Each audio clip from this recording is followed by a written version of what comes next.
had one wish, my wish would definitely be that the Harry Potter world was real and I was a witch in it.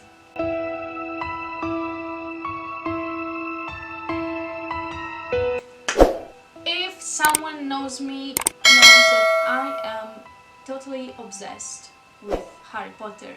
That has some advantages and disadvantages for other people, like my boyfriend for example. If he doesn't know what to buy me for a present or what to make me for a present, he can just buy anything that it's relevant to Harry Potter and I'm gonna be happy. A disadvantage of it is that he has to watch Harry Potter marathons with me every now and then.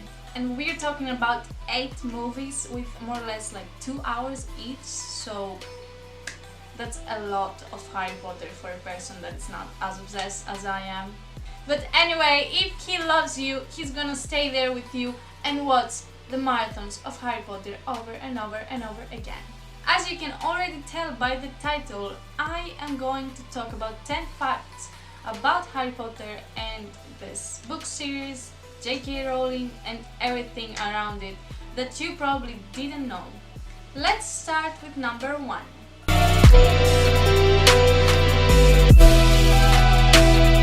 Snape hates Neville. That's something that everybody knows and he's being very obvious for it, like he doesn't try to hide it or something.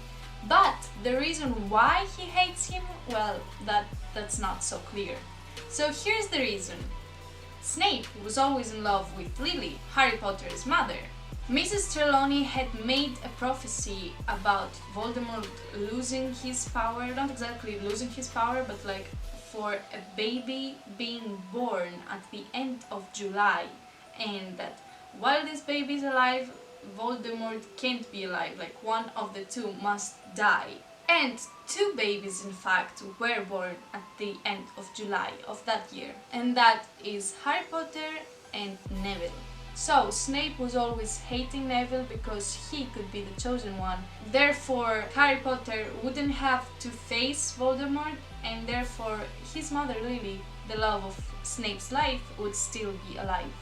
But that's still a cheap move, like it wasn't his fault that he wasn't the chosen one. You can't be mad at the kid about it.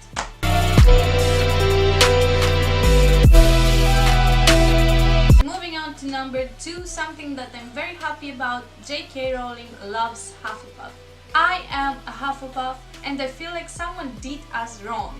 We are described as stupid in many levels on the books and in the film series, but I don't think we are. J.K. Rowling loves Hufflepuff, it's her favorite one. She thinks that people that belong to Hufflepuff house, they are very down to earth and very good-hearted people.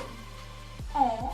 Also the colors that symbolize the house, it's the dirt and wheat, and it doesn't represent like richness. How can I describe it? Like Slytherin has the silver and Gryffindor has the gold, but no.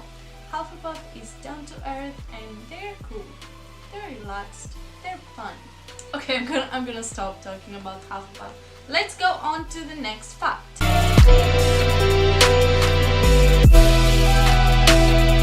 Fact number 3. What did Dumbledore really see in the mirror of Erised? He claims he sees a person gifting him a pair of thick socks because he likes his feet warm in the winter. But that is not the case. What he really saw in the mirror was his family being all together and happy. As we know, his sister Ariana had a tragic death, which he takes blame for, as well as his brother, who thinks it was his fault and that Dumbledore wasn't really looking after his sister while he was alive. No, while she was alive. Moving on to fact number 4.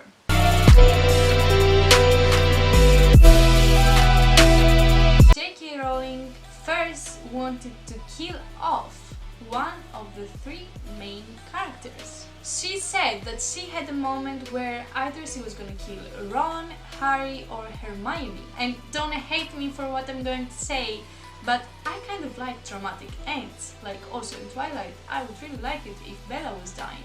or if Edward was dying, or if Jacob was dying, if someone dies at the end. I really like the suspense, and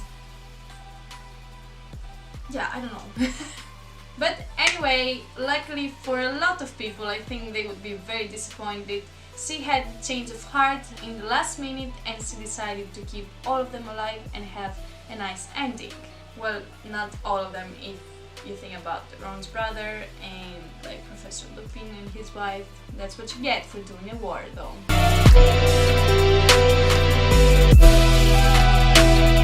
Moving on to fact number 5. Talking about characters that are going to die, J.K. Rowling initially didn't want Tonks and Lupin to die. She was gonna keep them alive and they were gonna like be with their son at the end of the series, but I guess she had another change of heart because somebody had to die. I mean, it was a war. It couldn't be that all lead characters would be alive after getting into a war. It wouldn't be realistic, and I totally understand that. But I was so bummed out when Lupin and Tonks died because they had such a loving history, and like if you've read the books where it talks more about them and how like they struggled because Tonks was in love with him, but they had like a huge age gap, and he was kind of like trying to fight it, but at the end he gave in and they had a son. So I was very bummed out when they two died, but it was a nice move that they died together. I wouldn't like one of them to be alive and like missing the other person. I think it was better that they both died. Which I think it's better if they both live, but anyway. Moving on to fact number 6.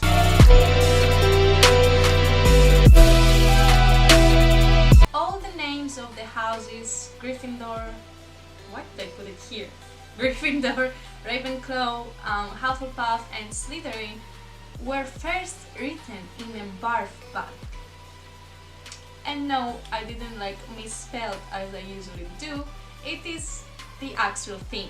J.K. Rowling came up with the names while she was in an airplane and she didn't want to forget them, so she took the bag that someone gets sick in if he gets like a bit nauseous in the airplane, and she wrote it down on it so she wouldn't forget it. But I totally get it.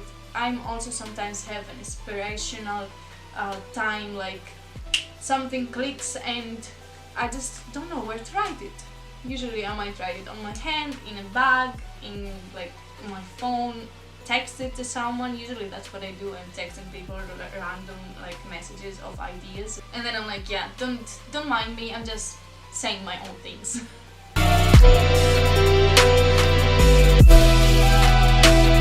Fact number 7. This one is a good one. When you break up with an ex that has been an, don't you like imagine bad things happening to him or her? Well, if you do, that's how Quidditch was invented. I don't know what's the connection exactly, neither does J.K. Rowling, but she said that after having a fight with one of her exes in a pub and storming out, she had this like idea of the game Quidditch. Like people getting hit by bludgers or thrown down off their brooms by other players, and that's probably what she was thinking about happening to her ex.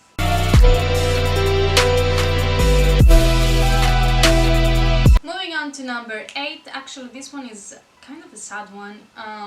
J.K. Rowling got the inspiration about the crying Myrtle from actual girls crying in the women's bathroom. Throughout her life, she has seen so many girls crying in public bathrooms, like in discos and in clubs and in school, I guess, as well.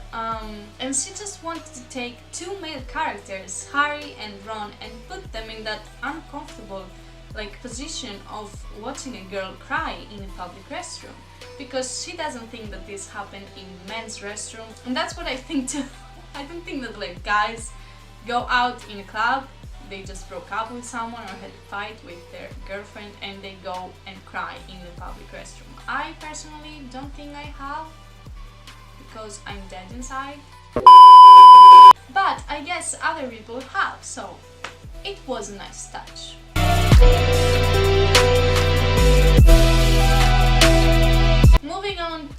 fact number 9, and that's actually a very small fun fact, but I really like it, so I wanted to add it. The actor who plays Harry Potter's cousin, Dudley Dursley, his name is actually Harry, which is kind of ironic because his cousin is Harry and is lead in the film. I guess you don't care about it as much as I do, but that's alright. I know I'm a nerd. That's not something new.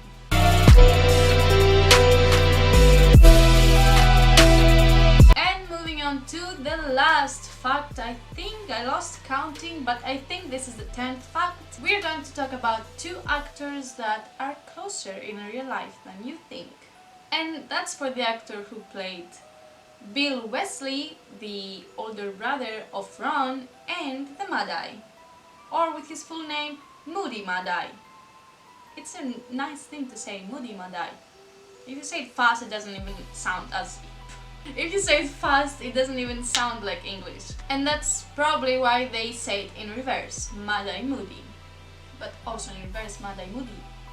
It doesn't sound like English, just... okay, send help. Okay, getting serious for a moment, the actor who played Bill Weasley is actually the son of the actor that played Mad-Eye Moody. I can't pronounce Mad-Eye Moody and not laugh.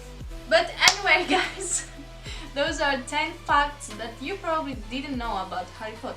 If you want me to do another video with another 10 facts for Harry Potter that you don't know, I don't know why I said it like that, please leave a comment down below. Don't forget to subscribe and leave a like in the comment if you want, and I'll see you guys on the next one. Have a great day.